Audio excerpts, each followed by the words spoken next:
A paz, irmãos, do nosso Senhor e Salvador Jesus Cristo.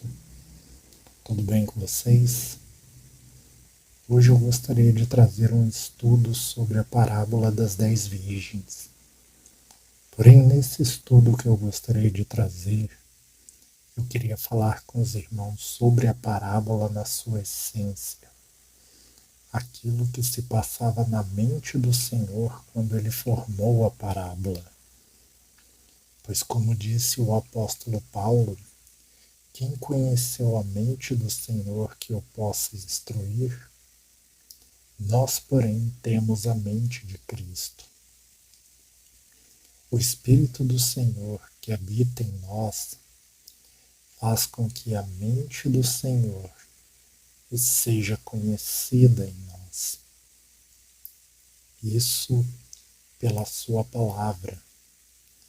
Quando fazemos as perguntas certas, quando buscamos nele a sabedoria e o entendimento, quando clamamos a ele por entendimento da sua palavra, então ele nos revela coisas grandes e ocultas que não sabemos, como está escrito em Jeremias 33, versículo 3.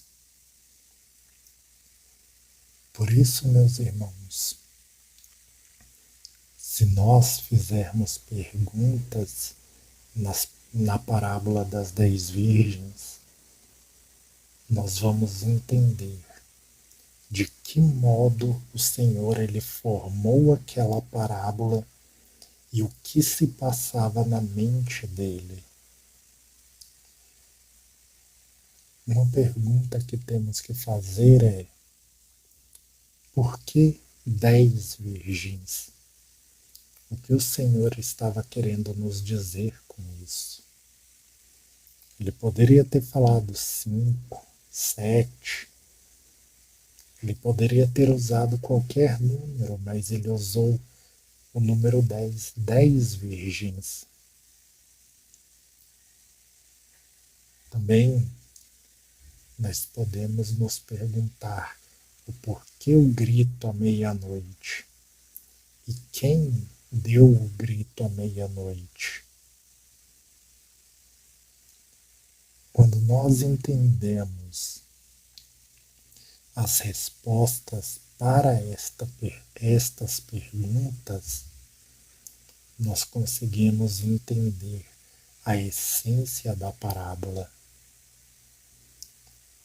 Nós podemos nos perguntar também o porquê que as virgens prudentes, mesmo tendo negado o azeite para as virgens nécias, elas ainda foram chamadas de prudentes.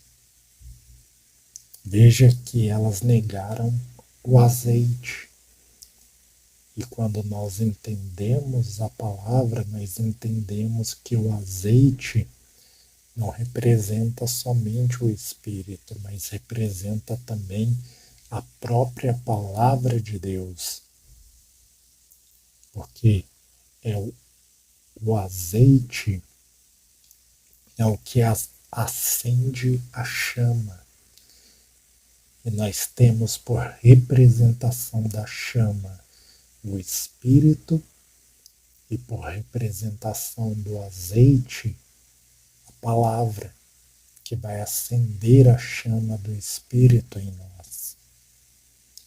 E as virgens prudentes, elas negam o azeite para as loucas e ainda assim são chamadas de prudentes. Isso também é uma pergunta que nós devemos nos fazer. Por isso, irmãos, eu quero começar lendo no livro de João, capítulo 12. Nós vamos pegar bem na essência da história de como que o Senhor Jesus ele foi formando esta parábola. E a primeira coisa que nós temos que entender de como ele formou esta parábola é da essência da mensagem das duas casas de Israel. Veja o que diz em João capítulo 12, a partir do versículo 20. Ora, entre os que subiram para adorar durante a festa, havia alguns gregos, ou seja, havia alguns gentios. Estes, pois, dirigiram-se a Filipe, que era de Betsaida da Galileia, e lhe rogaram: Senhor, queremos ver Jesus. Então veja que os gentios disseram a Filipe que queriam ver Jesus. Versículo 22 diz que Filipe foi dizê-lo a André, e André e Filipe o comunicaram a Jesus. Respondeu-lhes Jesus: é chegada a hora de ser glorificado o Filho do Homem. Em verdade vos digo, se o grão de trigo caído na terra não morrer, fica ele só, mas se morrer, produz muito fruto. Jesus, ele disse isso com respeito à sua morte e ressurreição. Basicamente, o que o Senhor Jesus estava dizendo é que naquele momento os gentios ainda não poderiam vê-lo, mas depois os gentios iriam poder ver o Senhor Jesus. Era necessário que ele morresse e ressuscitasse, para que, como grão de trigo, ele frutificasse. O apóstolo Paulo, em Efésios capítulo 2, veja o que ele diz.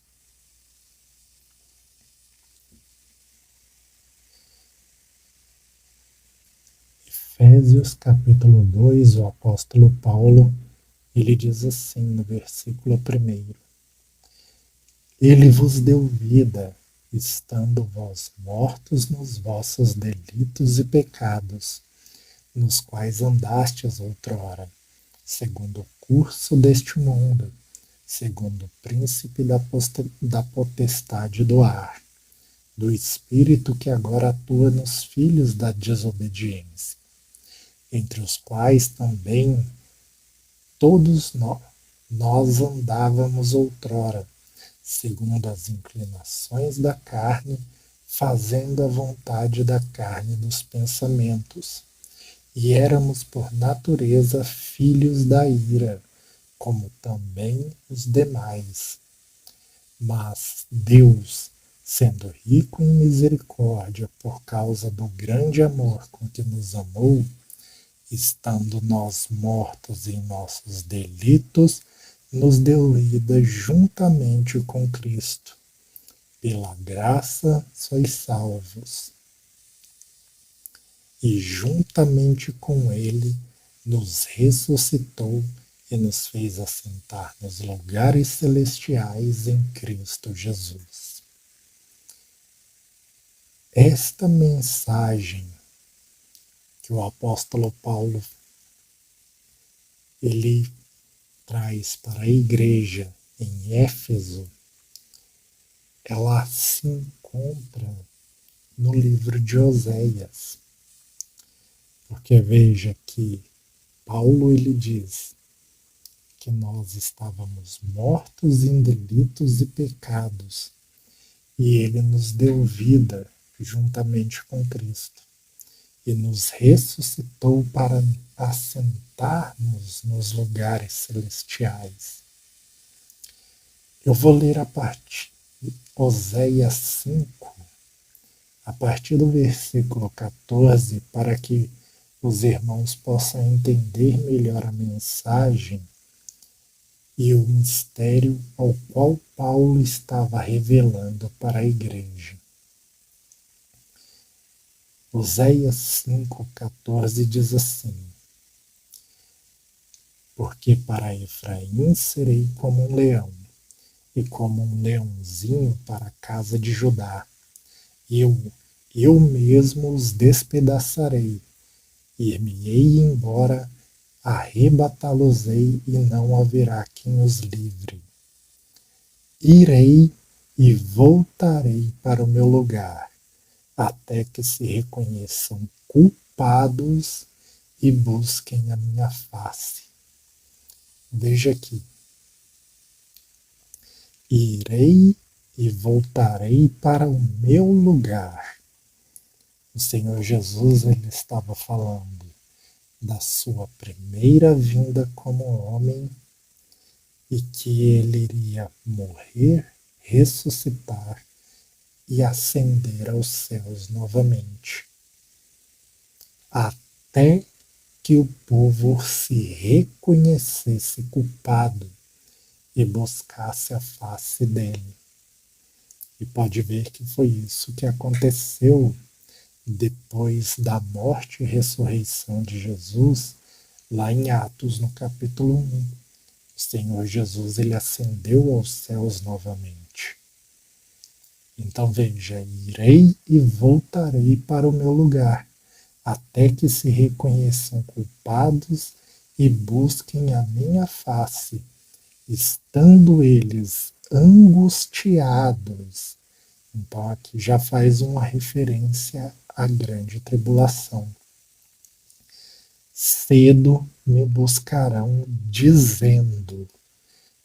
Veja que nós temos a mania de pensar que o capítulo, que cada capítulo, o assunto se encerra nele.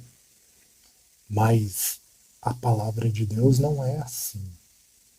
Existem assuntos na palavra que começam em um capítulo e o assunto segue 2, 3 capítulos. Porque quando a Bíblia foi escrita, ela não foi dividida em capítulos e versículos. Hoje ela está dividida assim para facilitar para nós. Porém, nós temos que ter atenção na leitura e perceber que o assunto nem sempre ele termina em um capítulo, assim como esse, ó. Cedo me buscarão dizendo, capítulo 6.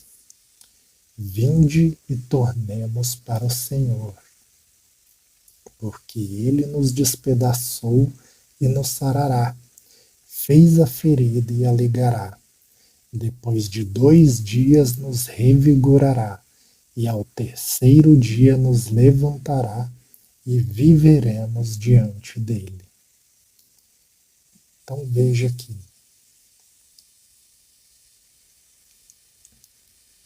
Versículo 3. Conheçamos e prossigamos em conhecer ao Senhor. Como a alva a sua vinda é certa, ele descerá sobre nós como chuva seródia que rega a terra. Que te farei, ó Efraim? Que te farei, ó Judá? Porque o vosso amor é como a nuvem da manhã, como o orvalho da madrugada que cedo passa. Então veja, quem que está dizendo aqui, vinde tornemos para o Senhor? Efraim e Judá. E Efraim e Judá, dizendo, vinde tornemos para o Senhor, eles disseram, depois de 2 dias nos revigorará, e ao terceiro dia nos levantará e viveremos diante dele. Existe um projeto de Deus por trás de Efraim e Judá. Efraim e Judá são as 2 casas de Israel. Efraim é o reino do norte, chamado de casa de Israel, com 10 tribos. E Judá é o reino do sul, com 2 tribos, chamado de casa de Judá. A casa de Judá tem a promessa de que Jesus viria deles, porque Jesus viria da descendência de Davi, na casa de Judá. Mas e Efraim? Como que ele entra nesse propósito de Deus? Qual que seria o projeto de Deus por trás de Efraim, por trás da casa de Israel? Veja que eles disseram: depois de 2 dias nos revigorará, e ao terceiro dia nos levantará e viveremos diante dele. Essa palavra ela tem um duplo cumprimento de profecia. O primeiro foi na primeira vinda do Senhor Jesus Cristo, por causa que ele veio como homem, morreu e ao terceiro dia ele ressuscitou. Mas a segunda camada, que é uma camada mais profunda, ela envolve os dias da criação. Porque nos dias da criação, no 4º milênio, estava apontada a vinda do Senhor Jesus. No 4º dia, na criação do sol, da lua e das estrelas, aonde no 4º dia faz uma referência à transição de alianças, a mudança da antiga aliança para a nova aliança em Cristo Jesus. E nós podemos ver essa referência também no profeta Ezequiel, no capítulo 47, onde Ezequiel ele vai andar 4.000 côvados e o rio que por onde passa ele dá vida se torna tão profundo que só se pode atravessá-lo a nado. E esse rio que por onde passa ele dá vida é o rio do Espírito, trazendo conhecimento pleno do Senhor a todos nós. Então vejam que Ezequiel ele andou 4.000 côvados. Veja que a transição de alianças ela é apontada no 4º dia da criação. E nós vamos ver que nos Salmos 90 e em 2 Pedro capítulo 3 está escrito que um dia para Deus é como 1.000 anos, e 1.000 anos como um dia. Em Apocalipse 20, nós temos o reino milenar de Cristo. Em Hebreus, no capítulo 4, versículo 9, fala que resta um repouso sabático para o povo de Deus. E esse repouso sabático está apontando para o reino milenar de Cristo, esses 1.000 anos do reinado de Cristo, com os seus reis e sacerdotes. Então, cada dia da criação está apontando para 1.000 anos. Nisso, nós vemos que Jesus ele veio no 4º milênio. E quando vemos esta profecia dizendo que ao terceiro dia ele nos levantará, e no hebraico a palavra levantar também se refere à ressurreição, e viveremos diante dele, e nós sabemos que na vinda do Senhor Jesus tem a primeira ressurreição para o reino milenar de Cristo, então nós conseguimos compreender que esse terceiro dia fala-se do reino milenar de Cristo que vai começar na sua segunda vinda. Então, isso nos ensina que nós devemos nos preparar quando nós vemos na palavra de Deus, por exemplo, a mensagem que nós temos lá no Êxodo, aonde o Senhor ele diz para o povo se preparar para o terceiro dia. Ali o Senhor ele está falando também conosco, porque do quarto milênio para o sétimo milênio, contando em dias, dá o terceiro dia, 3.000 anos. Um dia para Deus é como 1.000 anos, e 1.000 anos como um dia. E aqueles que não estiverem preparados, purificados para o terceiro dia, não vão fazer parte do reino milenar. Então veja que a mensagem do Senhor ela vai se aprofundando na medida que nós vamos pedindo um entendimento a Ele. Por isso que Ele diz: conheçamos e prossigamos em conhecer o Senhor. Então o Senhor, Ele veio como homem, morreu e ressuscitou ao terceiro dia. E agora Ele está aguardando o terceiro dia para que Ele retorne e Ele venha levantar a casa de Judá e a casa de Israel, Efraim e Judá, como um só reino novamente em Cristo Jesus. Pois como está escrito, Ele nos despedaçou e nos sarará, fez a ferida e a ligará. Depois de 2 dias nos revigorará e ao terceiro dia nos levantará e viveremos diante dele. Por isso devemos conhecer e prosseguir em conhecer ao Senhor.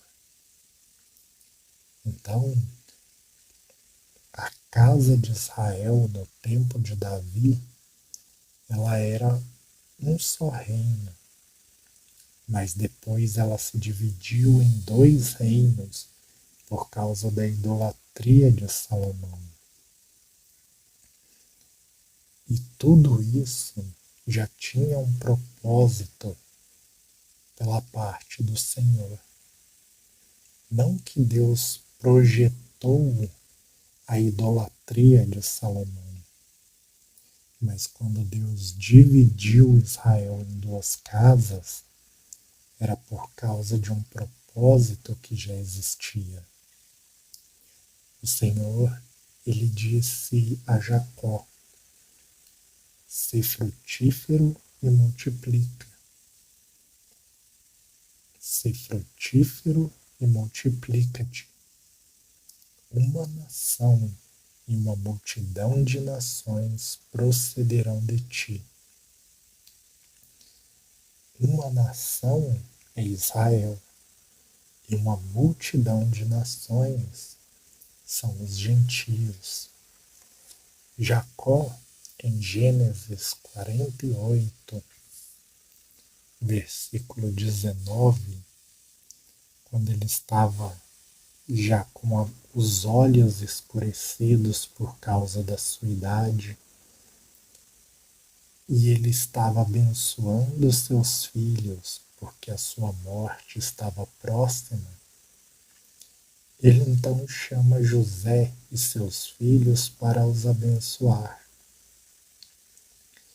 E Jacó ele começa a dizer no capítulo 48 as promessas que ele recebeu da parte do Senhor. E nessas promessas que ele recebeu da parte do Senhor, ele fala que Deus disse a ele: "Sê frutífero e multiplica-te, porque uma nação e uma multidão de nações sairão de ti. Jacó, ele sabia que José tinha um filho chamado Efraim. E Efraim significa duplamente frutífero. E Jacó, ele recorda José justamente do que Deus disse, que Deus mandou que ele fosse frutífero.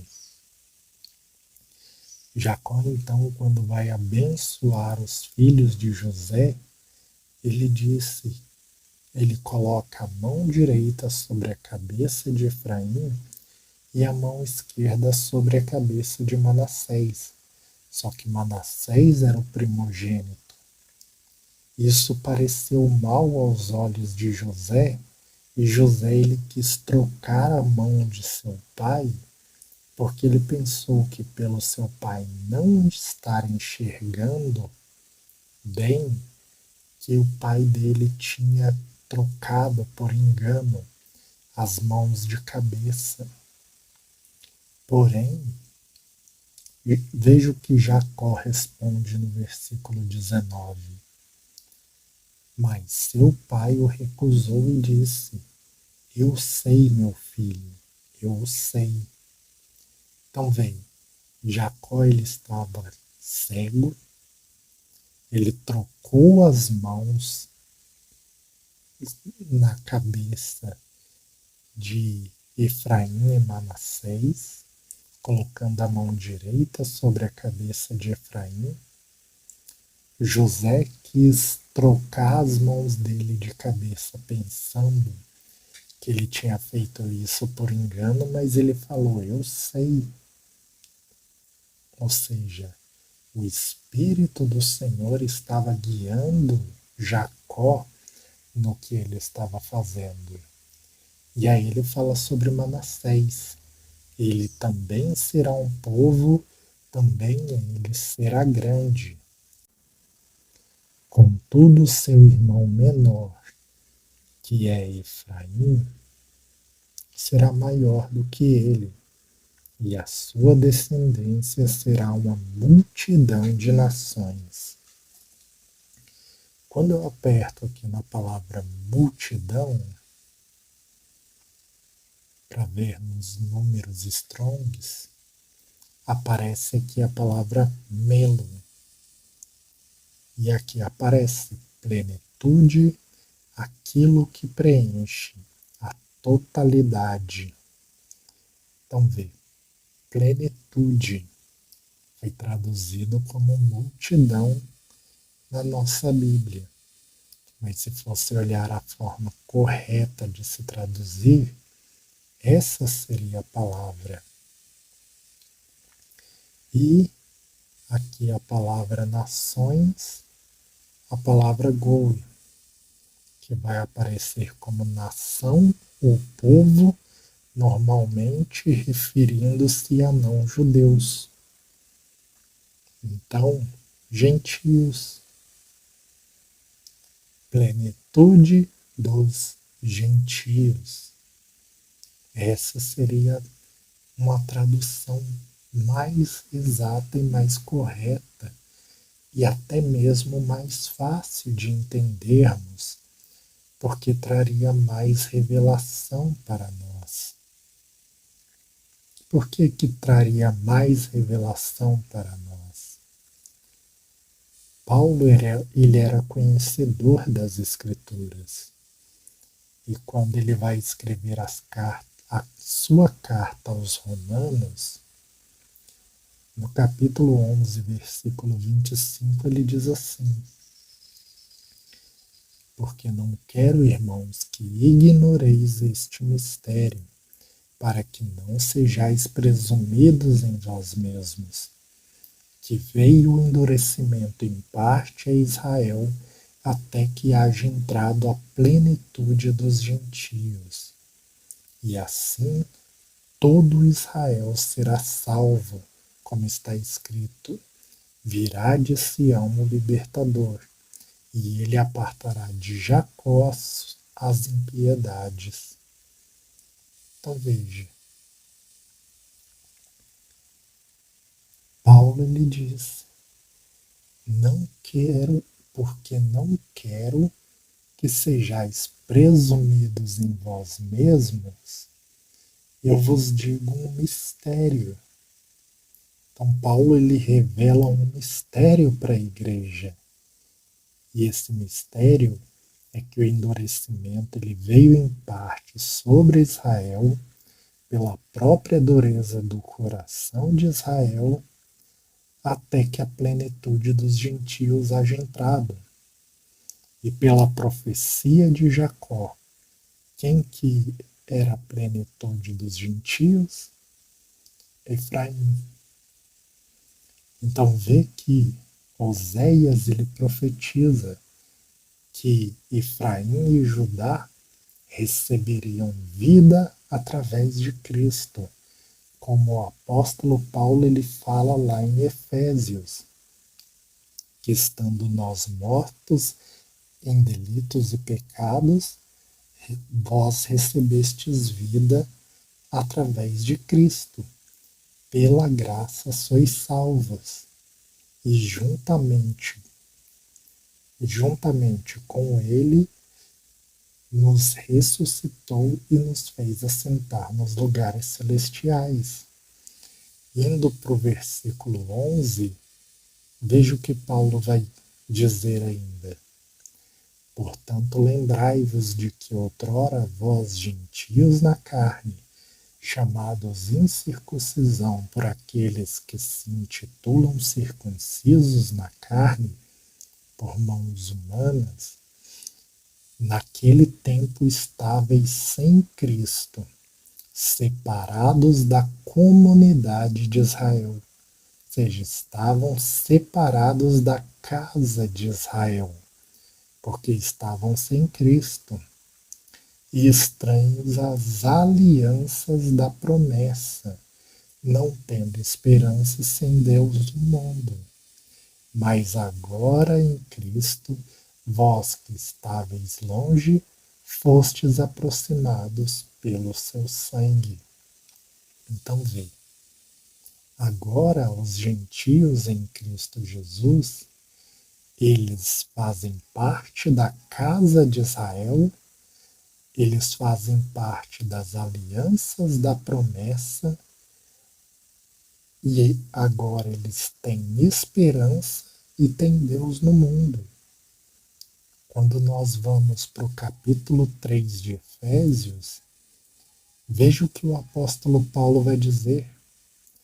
Por esta causa eu, Paulo, sou prisioneiro de Cristo Jesus, por amor de vós, gentios, que, se é que tendes ouvido a respeito da dispensação da graça de Deus a mim confiada para vós outros, pois segundo uma revelação me foi dado conhecer o mistério conforme escrevi há pouco resumidamente. Qual é o mistério? O que nós vimos no capítulo 2, que agora os gentios fazem parte da casa de Israel. Pelo que quando ledes, podeis compreender o meu discernimento do mistério de Cristo, o qual em outras gerações não foi dado a conhecer aos filhos dos homens, como agora foi revelado aos seus santos apóstolos e profetas no Espírito, a saber que os gentios são co-herdeiros do mesmo corpo e coparticipantes da promessa em Cristo Jesus por meio do Evangelho, do qual fui constituído ministro conforme o dom da graça de Deus, a mim concedida, segundo a força operante do seu poder. Então veja, o mistério que outrora estava oculto é justamente que os gentios que antes não faziam parte da casa de Israel agora fazem. Por isso que o Senhor Jesus ele disse: se o grão de trigo caído na terra não morrer, fica ele só, mas se morrer, produz muito fruto. E veja o que Oséias ele vai profetizar também sobre as duas casas de Israel. Oséias capítulo 1, versículo 11. Os filhos de Judá e os filhos de Israel. Israel é a casa de Israel, Efraim. Se congregarão e constituirão sobre si uma só cabeça. Uma só cabeça, Cristo. E subirão da terra, porque grande é o dia de Jezreel. Jezreel, Deus semeia. Então, a casa de Judá e a casa de Israel, que é Efraim, se congregarão e constituirão sobre si uma só cabeça, que é Cristo, e subirão da terra, porque grande é o dia que Deus semeia. E qual foi o grande dia em que Deus semeou? O dia em que o Senhor Jesus, como grão de trigo, foi plantado na sua morte, e na sua ressurreição ele produziu muito fruto. Então aqui nós já começamos a entender a essência da parábola. Por quê? Quando fala-se de 10 virgens, nós nos lembramos da casa de Israel, que tinha 10 tribos. E os gentios, eles entram na casa de Israel pelas 10 tribos. E a casa de Israel, ela em Cristo, é constituída por um só reino de judeus e gentios, não na carne, mas no espírito. Na carne existe uma separação, porque tem os filhos da carne e os filhos da promessa. E nós, como Paulo disse, somos Isaac, somos filhos da promessa. Então aqui nós já começamos a ver a essência da montagem da parábola. Mas e a questão do grito da meia-noite? A palavra grito no hebraico é a palavra teruá. E a palavra teruá, a primeira vez que ela vai aparecer, vai ser no livro de Levítico. Levítico capítulo 23, a partir do versículo 23 diz assim: Disse o Senhor a Moisés: Fala aos filhos de Israel dizendo: No mês 7º, ao 1º do mês, tereis descanso solene, memorial com sonidos de trombetas. A palavra trombetas é a palavra teruá, e ela vai estar aqui, ó, alarme, aviso, som de tempestade, grito, grito ou toque de guerra, ou de alarme de alegria. Então vê que a palavra grito é a palavra teruá, e é essa palavra que aparece lá na parábola das 10 virgens. Então a palavra grito que nós vemos lá na parábola das 10 virgens é a palavra teruá.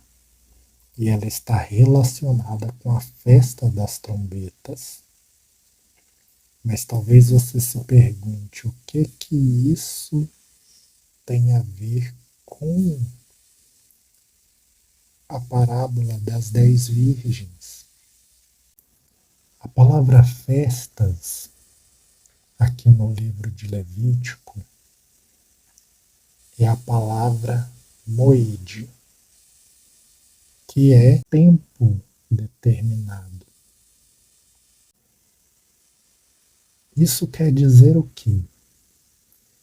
Que Deus, ele, pelas festas do Senhor, ele determinou os tempos.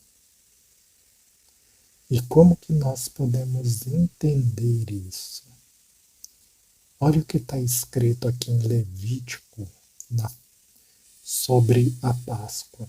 Levítico 23, a partir do versículo 4.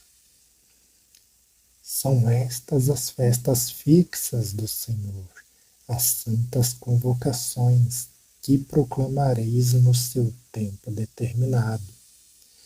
No mês primeiro, aos 14 do mês, no crepúsculo da tarde, é a Páscoa do Senhor. E aos 15 dias desse mês é a festa dos pães asmos do Senhor. 7 dias comereis pães asmos. Agora vamos para 1 Coríntios, capítulo 5. Veja o que diz o apóstolo Paulo. Não é boa a vossa jactância. Não sabeis que um pouco de fermento leveda toda a massa? Lançai fora o velho fermento, para que sejais nova massa, como sois de fato, sem fermento. Pois também Cristo, nosso Cordeiro Pascual, foi imolado. Por isso, celebremos a festa, não com o velho fermento, nem com o fermento da maldade e da malícia, e sim com os asmos da sinceridade e da verdade. Então, vê aqui, neste capítulo, o apóstolo Paulo, ele apresenta para a igreja a interpretação de 2 das 7 festas do Senhor. Porque lá em Levítico, o Senhor ele vai ensinar 7 festas ao povo e determinar os seus tempos, que é a Páscoa, asmos, primícias, Pentecostes, trombetas, expiação e tabernáculos. E nós vemos que a festa da Páscoa, ela aponta para o sacrifício de Cristo, porque Cristo é o Cordeiro Pascal. E o Senhor Jesus, ele morreu exatamente na Páscoa. Por isso nós devemos nos revestir dos asmos da sinceridade e da verdade. Cristo, ele é o nosso asmos da sinceridade e da verdade. Então nós vemos que na morte de Cristo se cumpriu a Páscoa e que nós devemos nos revestir dele com sinceridade e com verdade. A terceira festa é a festa das primícias, que está no versículo 10 do capítulo 23, onde vai dizer assim, Levítico 23, versículo 10. Fala aos filhos de Israel e dize-lhes, quando entrardes na terra que vos dou e cegardes a sua messe, então trareis o molho das primícias da vossa messe ao sacerdote. Este moverá o molho perante o Senhor para que sejais aceitos. No dia imediato ao sábado, o sacerdote o moverá. Então veja, O povo tinha que pegar um molho das primícias. As primícias são o dízimo da terra. E esse molho das primícias seria apresentado ao sacerdote. E o sacerdote iria mover esse molho perante o Senhor, para que o povo fosse aceito. No dia imediato ao sábado, isso seria feito. Agora veja 1 Coríntios 15, versículo 20.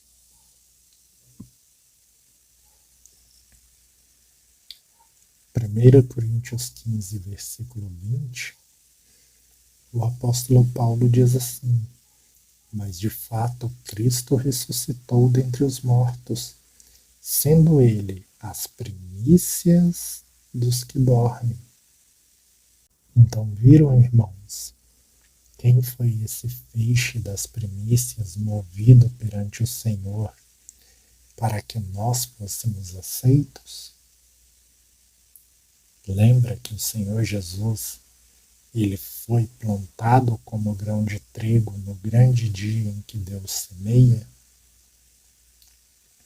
Ele foi plantado como grão de trigo no grande dia em que Deus semeia, para que viesse produzir muito fruto.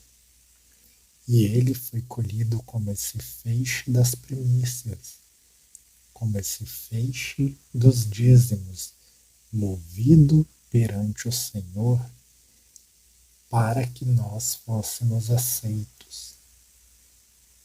Então você consegue ver que nem na antiga aliança, nem na nova, os dízimos são dinheiro, mas fala de coisas santas, fala das primícias da terra, do fruto mais excelente da terra, que é o Senhor Jesus ressuscitando como primícias. E Paulo vai continuar dizendo: e cada um, porém, por sua própria ordem, Cristo as primícias, depois os que são de Cristo na sua vinda. Então, Cristo não é o cabeça? Ele não foi plantado como grão de trigo para frutificar? E qual é o fruto que o Filho vai entregar ao Pai? O Filho vai entregar as primícias da terra para o Pai quando ele vier. E as primícias da terra são o seu corpo. Por isso que lá em Levítico 23, nós vamos ver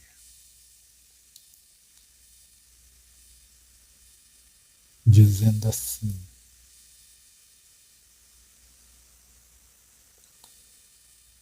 versículo 15: contareis para vós outros, desde o dia imediato ao sábado, desde o dia em que trouxerdes o molho da oferta movida, 7 semanas inteiras serão, até o dia imediato ao 7º sábado. Contareis 50 dias, ou seja, a festa do Pentecostes. Então trareis nova oferta de manjares ao Senhor. Das vossas moradas trareis 2 pães para serem movidos, de 2 dízimas de um efa de farinha serão, levedados se cozerão, são primícias ao Senhor. Então, presta atenção no que está escrito aqui. 2 pães. Lembra da primeira explicação das 2 casas de Israel? Esses 2 pães serão de 2 dízimas de farinha. E esses pães são levedados, ou seja, tem fermento. Jesus, ele é o pão asmo, porque ele é o pão sem fermento. Mas nós, ainda que sejamos seu corpo, nós temos pecado. Então, ainda existe fermento em nós. Porém, esses pães são primícias ao Senhor. E lembra do que eu li lá em 1 Coríntios 15? Cada um ressuscitará por sua ordem, Cristo as primícias e os que são de Cristo na sua vinda. Então, por ali nós já podemos ver que Paulo ele explicou que nós somos as primícias que vão ressuscitar. Mas esses dois pães já nos mostra as duas casas de Israel, como nós vimos na primeira parte da explicação. Agora veja o que Tiago diz em Tiago 1,18, caso tenha ficado alguma dúvida ainda. Pois segundo o seu querer, ele nos gerou pela palavra da verdade, para que fôssemos como primícias das suas criaturas. Então, pela palavra da verdade, nós fomos gerados como primícias ao Senhor. E quer ver como Tiago começa o capítulo 1? Tiago, servo de Deus e do Senhor Jesus Cristo, as 12 tribos que se encontram na dispersão. Lembra do mistério que o apóstolo Paulo explicou sobre a casa de Israel? Que as 12 tribos unidas são judeus e gentios formando um só reino, chamado de casa de Israel. E Tiago ele escreve as 12 tribos de Israel que se encontram na dispersão, judeus e gentios que formam a casa de Israel, e ele diz que nós somos primícias para Deus, porque o projeto de Deus ainda que no nosso tempo Israel esteja dividido em dois reinos, judeus e gentios, em Cristo Jesus será unido em um só reino as 12 tribos, e os gentios fazendo parte das 12 tribos de Israel. Então aqui nós já vemos que na Páscoa o Senhor Jesus morreu e que nas primícias ele ressuscitou o dia imediato ao sábado, o domingo. E que no Pentecostes, o dia 50, nós vemos que é oferecido a Deus dois pães que são primícias para o Senhor. E o único jeito deles serem primícias para o Senhor é eles sendo feitos da farinha das primícias, que é o próprio Senhor Jesus Cristo.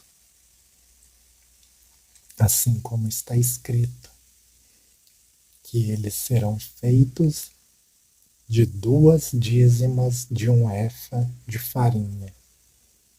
Só que eles serão levedados, mas eles serão primícias para o Senhor.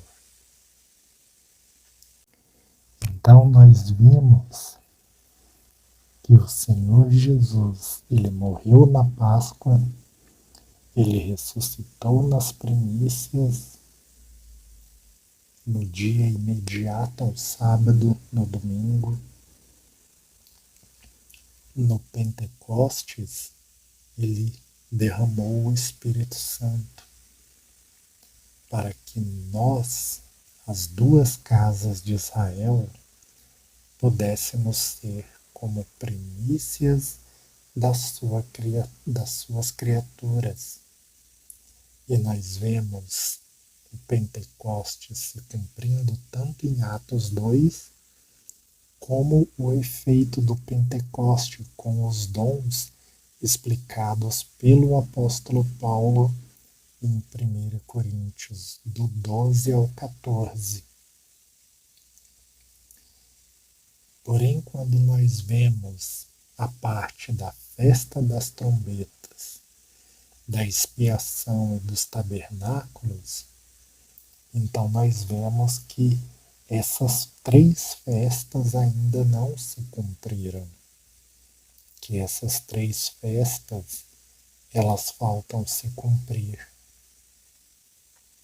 Porque quando chegou no dia 1 do 7º mês, não aconteceu nenhum evento.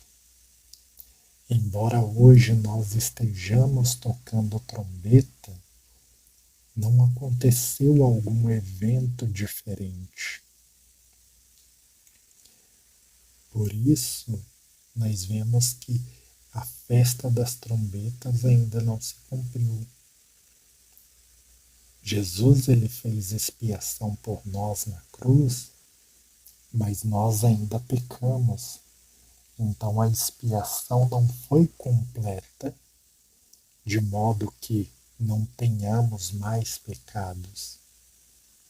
E a festa dos tabernáculos, ela aponta para o 7º milênio, para o sábado na terra, para o descanso. E nós podemos ver isso no livro do Apocalipse. Em Apocalipse 1, nós vemos o Senhor Jesus com voz de trombeta, mandando cartas às 7 igrejas. Então nós vemos nesse estudo que o grito da meia-noite é uma referência à festa das trombetas, que as 10 virgens, elas fazem uma referência à casa de Israel, mas se a festa das trombetas, ela tem essa referência, quem é que dá o grito da meia-noite então? É aqui que nós vamos começar a entender, porque Israel é formado por 12 tribos. Porque o Senhor Jesus, ele aparece com voz como de trombeta em Apocalipse capítulo 1.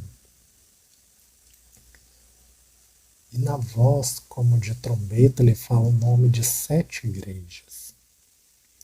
Essas 7 igrejas que aparecem em Apocalipse capítulo 2 e 3, se você prestar atenção nas coisas que estão escritas a elas, você vai ver que 5 dessas igrejas têm repreensão e 2 delas estão irrepreensíveis. Quando nós prestamos atenção, 5 têm repreensão e elogios e 2 estão irrepreensíveis, nós vemos as 10 virgens nessas 5 igrejas. Por causa que 5 vezes 2 dá 10. E essas 2 igrejas irrepreensíveis, as 7 igrejas que são a plenitude do povo de Deus, elas são os 7 candeeiros. Em Apocalipse 11 você vai ver que as 2 testemunhas são 2 desses 7 candeeiros. E esses 2 candeeiros dos 7, eles alimentam toda a menorá, mandando azeite para ela. Então as duas testemunhas é que dão o grito da meia-noite. E grito da meia-noite é porque é a última hora. Nós estamos num tempo bem próximo dessa última hora. Mas as duas testemunhas, elas dão o grito da última hora. E essas duas testemunhas, elas que alimentam a menorá, derramando azeite de ouro sobre ela, como está escrito em Zacarias, capítulo 5, se eu não me engano, ou é capítulo 4 ou é capítulo 5. Essas duas testemunhas, elas não são apenas duas pessoas, mas são pessoas que elas estão ali despertadas no espírito de Moisés e Elias, e essas pessoas estão representadas pelas duas casas de Israel, como nós vimos no começo. 2 candeeiros. Os 7 candeeiros é a plenitude do povo de Deus. E a plenitude do povo de Deus é as duas casas de Israel. Os 2 candeeiros em pé representam uma porção de judeus e gentios que estarão despertados, e eles vão despertar aqueles que estão dormindo. Então aqui nós já começamos a entender mais coisas. As 10 virgens fazem uma referência à casa de Israel, mas não somente ao povo de Israel, mas também à igreja que está dormindo, as duas casas de Israel, aqueles que estão dormindo. E os que dão o grito da meia-noite estão fazendo também uma referência às duas casas de Israel, porém os que estão acordados. E o grito da meia-noite é o início da festa das trombetas, a pregação das duas testemunhas. Se eu não me engano, é assim a ordem do livro do Apocalipse. No capítulo 1, você vai ver Jesus no meio da menorá e ele vai estar acendendo as lâmpadas da menorá. No capítulo 8, vai ter um anjo oferecendo incenso no altar de ouro. E no capítulo 11, vai ter a Arca da Aliança. Esse era o processo que era feito para que o povo então pudesse ser levado para a festa dos tabernáculos. Na antiga aliança, toda a ordem da antiga aliança está aí. Primeiro era preparado, era feito o sacrifício no altar de bronze, e o sacrifício foi feito por Cristo. O candeeiro é aceso e o candeeiro está apontando para as igrejas. O incenso oferecido no altar de ouro, o incenso às orações dos santos. Então, uma vez por ano,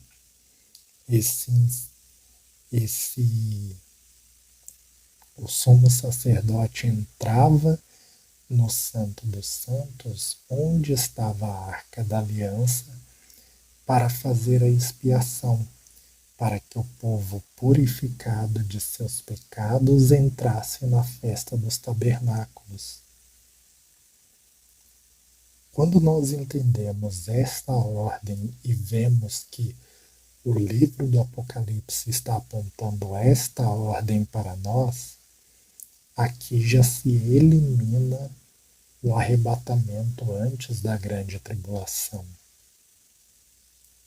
Porque é isso que acontece com as 10 virgens. Elas estão dormindo. E porque elas estão dormindo, as duas testemunhas dão o grito que acordam as 10 virgens. E então elas vão preparar a lâmpada e as prudentes, elas vão de encontro ao noivo. Só que as nécias que não tinham azeite, elas pedem para as prudentes, mas as prudentes vão negar.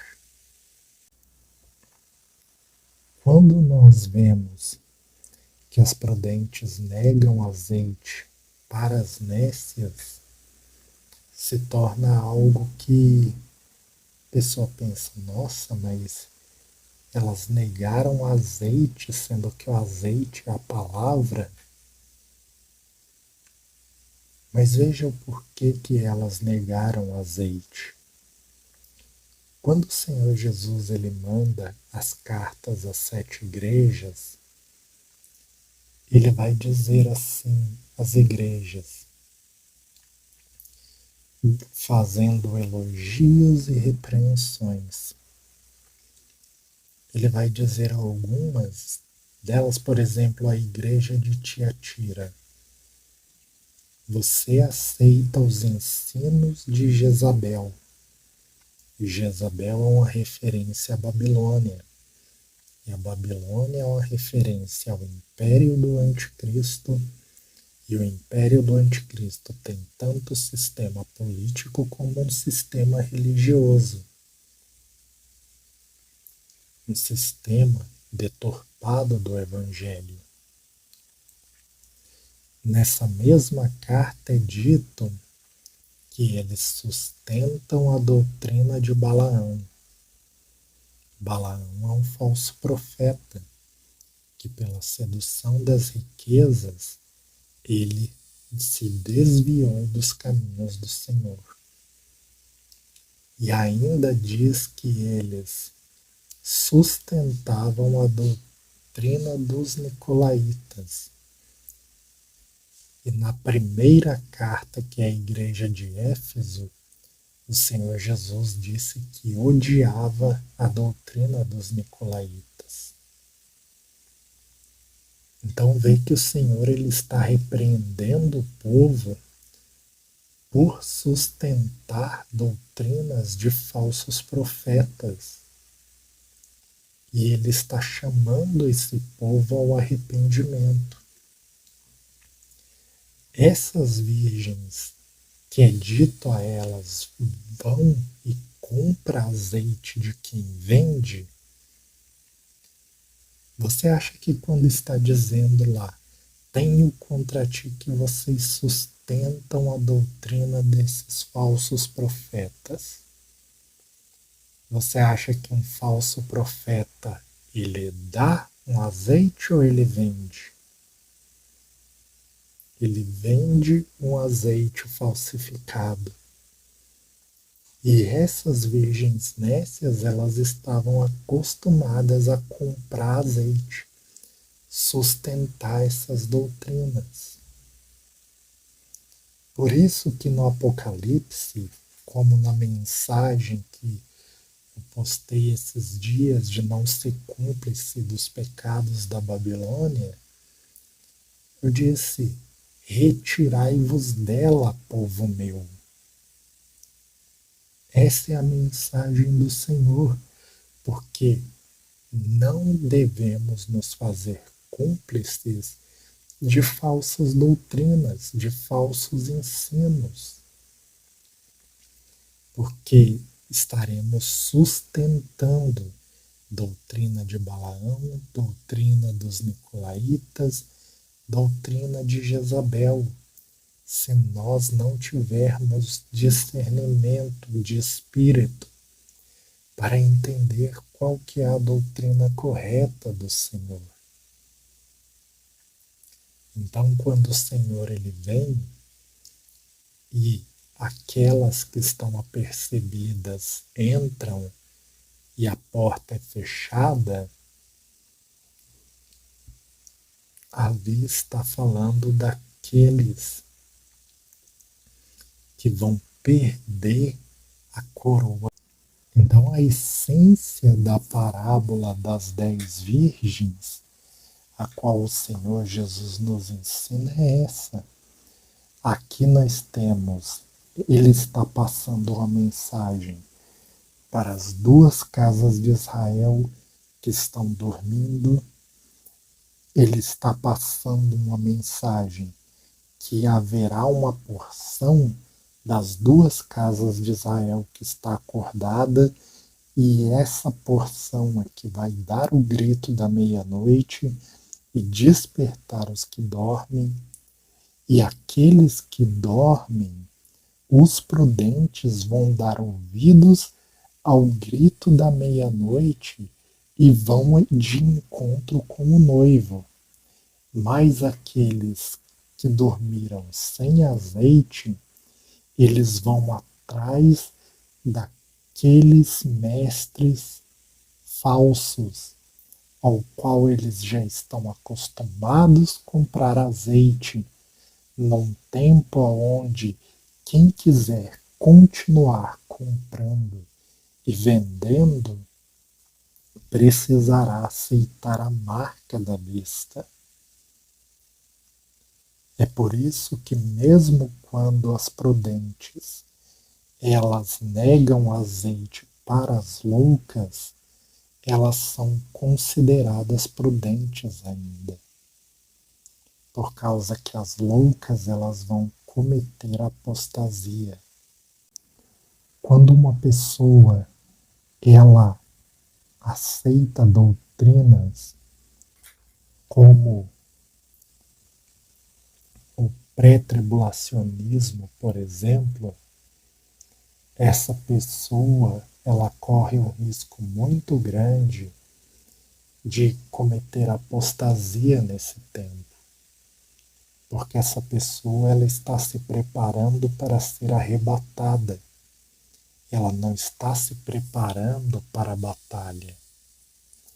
Ela não procura entender que o Senhor ele tem um projeto e ele vai guardar pessoas no deserto, mas aqui na terra, como ele fez no deserto da terra do Egito, como ele fez com o povo no Egito, aonde pragas iam no Egito, mas não atingiam o povo de Deus.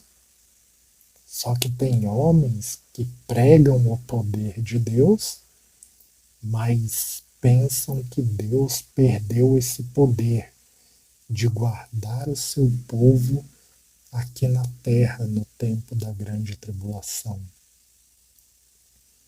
Porém, o povo não vai ser guardado em grandes cidades. O povo será guardado no deserto.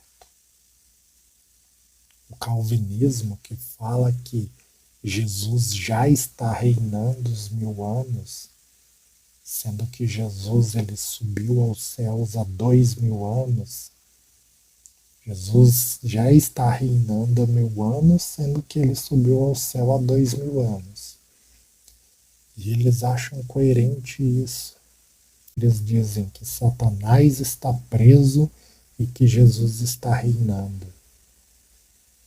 Mas olhe para o mundo. Se Satanás está preso e Jesus está reinando, que reinado é esse? Coloque a mão na consciência, irmãos. Nós precisamos buscar de Deus a sabedoria, o entendimento e o discernimento.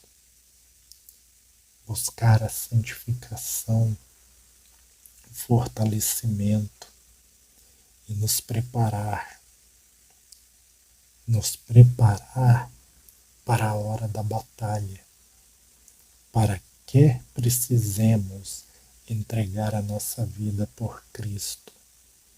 Quer estejamos no deserto, venhamos existir. Eu estou falando assim, mas a gente pode nem estar aqui nesse tempo. É apenas um modo de dizer. Mas nós devemos nos preparar e nos santificar, porque sem santificação ninguém verá a Deus. Então, o Senhor, ele teve um mistério pelas duas casas de Israel, na salvação de judeus e gentios pela promessa feita a Abraão, Isaque e Jacó, aonde Efraim é a plenitude dos gentios, e de Judá veio o Messias. As festas têm os tempos determinados. Nos dias da criação, no quarto dia, o Senhor nos revelou a transição das alianças. O Senhor também nos ensina a nos preparar para o terceiro dia. E esse terceiro dia é a segunda vinda dele, no final do sexto milênio, para começar o sétimo milênio. E isso não é antes da grande tribulação, mas é no final da grande tribulação. Porque os 7 anos finais, eles são antes do sétimo milênio e não depois dele. Por isso nós devemos entender que a vinda do Senhor Jesus ao terceiro dia não aponta para uma vinda 7 anos antes, mas sim para a sua vinda para o sétimo milênio, para que ele venha destruir o reino da besta e então ele passe a reinar, nos ensinando que não devemos sustentar doutrinas de falsos profetas. Não devemos ficar comprando azeite, porque se ficarmos comprando azeite, nossas lâmpadas vão se apagar. E quando viermos para bater a porta, será tarde demais. Então se esforcem para encher as suas vasilhas, para não dormir, mas se dormir, que seja com azeite. Porém se esforce para estar despertado e para despertar todos aqueles que dormem. Deus abençoe a todos e fiquem todos na paz do Senhor Jesus.